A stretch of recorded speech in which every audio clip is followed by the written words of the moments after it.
हर हर महादेव। हमारे चैनल पे आप सभी का स्वागत। आप कहते हो कि मंदिर से जाते समय नंदी के कानों में, बहुत सुंदर प्रश्न है आपके, बहुत भाव से और आनंद से आपने करा, और जनमानस के कल्याण के प्रश्न है ये, केवल आपके लिए नहीं है, ये सबके लिए इतने जोरदार प्रश्न है। जो गलती भी करते होंगे तो उसको सुधार सकते।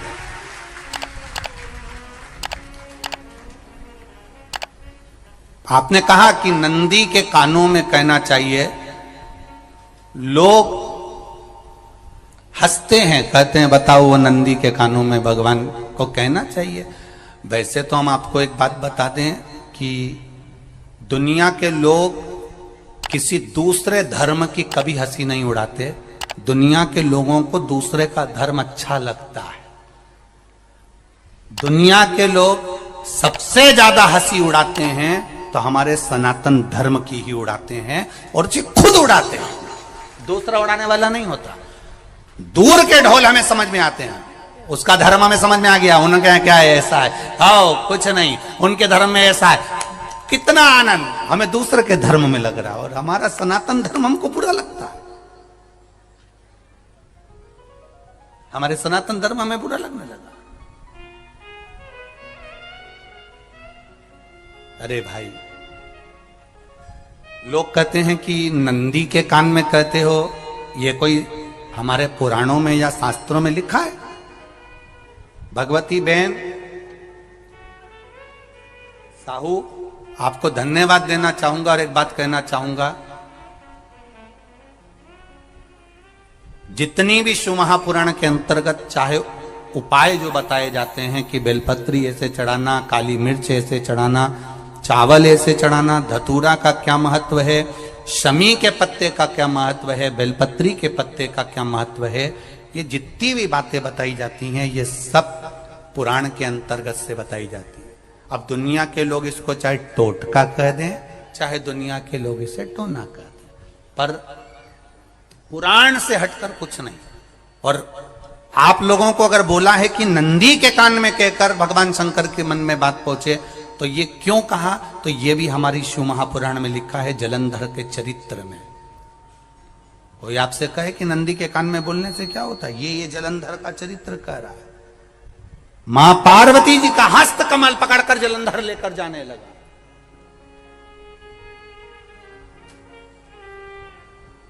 वृंदा का पति लेकर जा रहा। वृंदा तो भगवान की भक्ति में लीन रहती थी, उसको तो जलंधर को सबसे ज्यादा तकलीफ थी नारायण से, पर शिव के पास आ गया, क्योंकि ईर्षा प्रवृत्ति, अभी कथा में कहा, कोई कोई ऐसा होता है जिसको तुमसे बेर नहीं होता तो भी अंदर से ईर्षा जाग जाती है। कोई कोई ऐसा होगा जिसको अंदर से ईर्षा जागती है, अपने आप अंदर से ईर्षा जागती है, उसका कोई बेर नहीं, और ईर्षा जाग रही, भीतर से ईर्षा जाग। ना आप उससे मिले हो, ना कभी वो आप उसके सामने बैठे हो। कई लोग किसी ना किसी की बुराई करते हैं तो हम लोग पूछ भी लेते हैं, क्यों साहब उनसे मिलकर आए हो क्या तुम? कभी नहीं मिल किया है, कभी उनका सामना हुआ नहीं हुआ, तो फिर बुराई क्यों कर रहा? एक ने कर दी थी इसलिए हमारे ध्यान में था तो हमने भी कर दी। लो, वो कुआं में डूब के मरेगा तो तू भी मरेगा का? नहीं। नंदी सामने बैठा है, गणेश जी को मालूम पड़ गया, कार्तिकेय को मालूम पड़ गया, मां पार्वती जी का हस्त कमल जलंधर ने पकड़ लिया और लेकर चला। मालूम पड़ गया, तब नहीं रहा गया। गणेश जी को क्रोध आ गया और गणेश जी महाराज आए, शिव जी को जगाने लगे, पिताजी पिताजी पिताजी कर कर जगाया, उठो पिताजी, पिताजी उठिए, पिताजी जागिए, पिता को जगा रहे हैं। भगवान शंकर नहीं उठे, तप में लीन थे। क्या करें हम? जलंधर के पास में इतना बल है, इतना बल है, और पिता की आज्ञा नहीं होगी तो हम कैसे मार देंगे इसको? मारने को तो हम मार दें। मां ने आज्ञा करी थी कि जलंधर उसको तारकासुर को मार दो, तो कार्तिकेय ने तारकासुर को मार दिया। शिव जी की आज्ञा नहीं तो हम इसको कैसे मारें? क्या करें?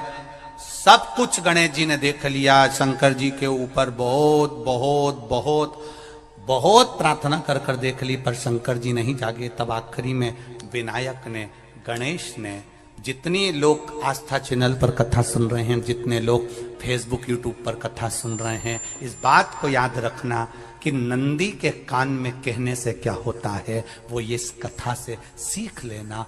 आखिरी में गणेश जी को लगा किसको कहूं, शंकर जी भी तप में है, नंदी भी तप में है, मैं किसको कहूं? शिव जी को कह के कर थक गया, पिताजी को बोल बोल कर थक गया, पिताजी जागते नहीं। अब मैं किसको कहूं ये बात, किससे कहूं?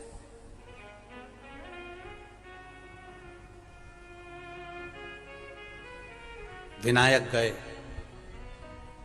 सीधे अब नंदी के पास में। नंदी भी तप में लीन थे, शंकर जी की ओर मुख था, शंकर जी की ओर मुख था। गए और जाकर तुरंत विनायक ने नंदी के कानों में जाकर कहा, नंदीश्वर, मैया का हाथ पकड़कर जलंधर लेकर जा रहा है, पिताजी तप में लीन है, कृपा करिए ना।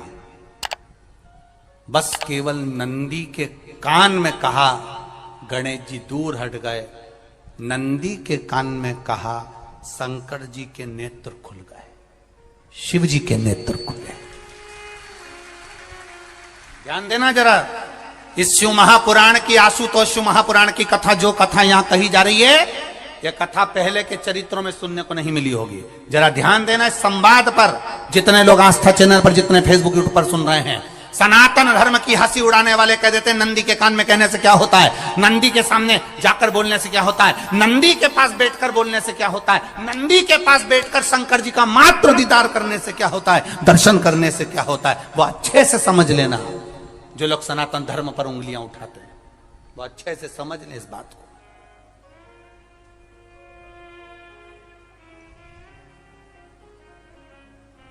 क्या होता है?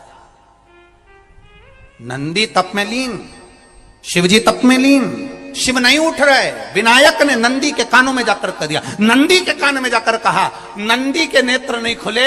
नेत्र किसके खुले? जम के बोलो, महादेव के खुले, शिव जी के खुले। ये मन का तार। नंदी शंकर की आराधना कर रहे थे, शिव अपनी भक्ति में डूबे थे। यहां कहा, यहां पहुंचा, जो दिल में था उस तक बात पहुंच गई। नंदी के दिल में शिव थे, तुम कहे, नंदी ने शंकर तक बात पहुंचा दी। वो सूत्र जो बंधा था दिल से दिल तक का, वो पहुंच गया। वो सूत्र जो दिल से दिल तक बंधा हुआ था, मन से बंधा हुआ था, खबर वहां तक पहुंच गई, खबर पहुंच गई।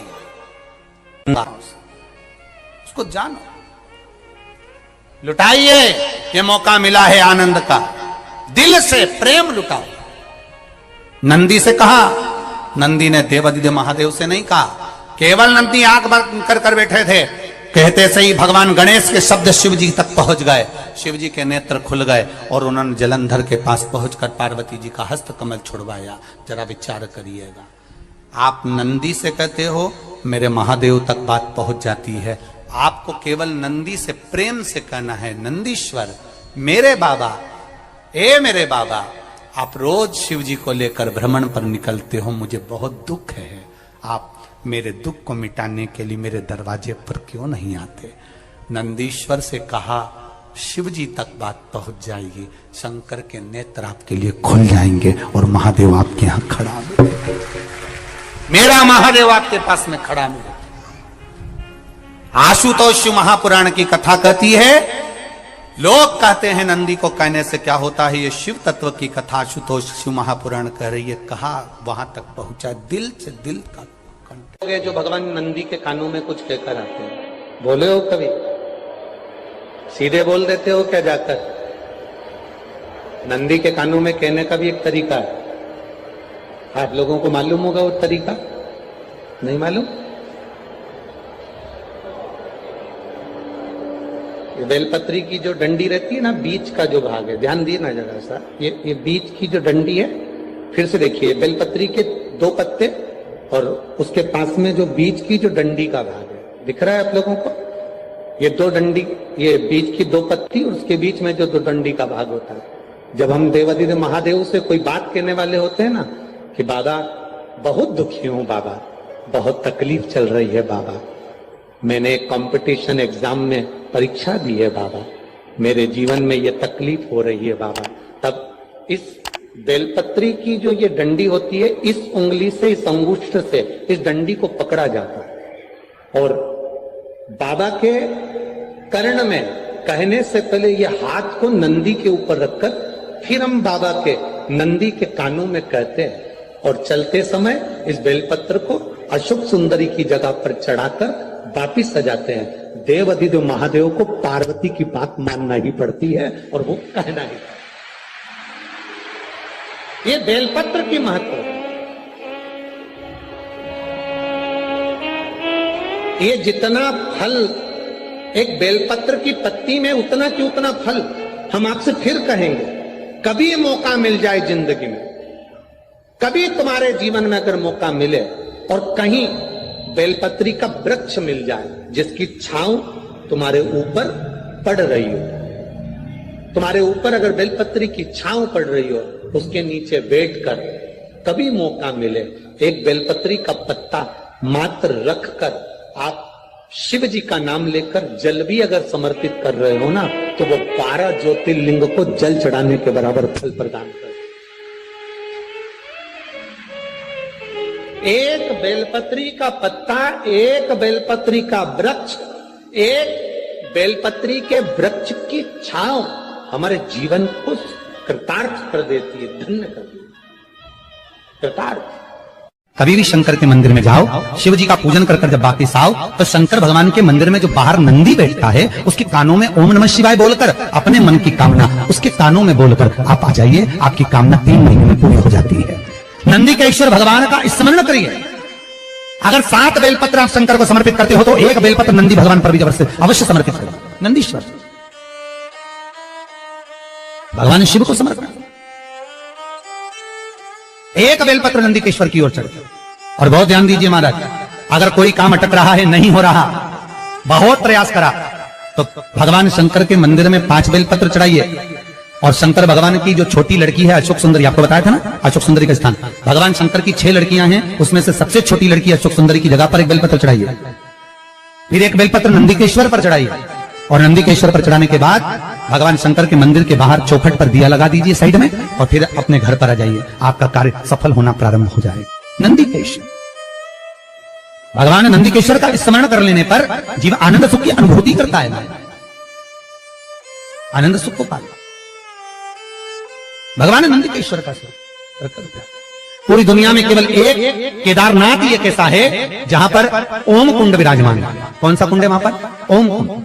जो बच्चा हकलाता है, तोतला बोलता है या गूंगा होता है, जिसकी वाणी नहीं होती, वो अगर ओम कुंड पर जाकर ओम बोलने का प्रयास करता है तो जितनी देर तक उसके मुंह से घुंड की आवाज निकलती है, उतनी देर तक ओम कुंड में से पानी का बुलबुला निकलता रहता है। और 7 या 8 बार बोलने से व्यक्ति हकलाना छोड़ देता है, तोतला बोलना छोड़ देता है और उसकी वाणी आ जाती है। वो ओम कुंड केदारनाथ जी में। हमारे चैनल पे आप सभी का स्वागत।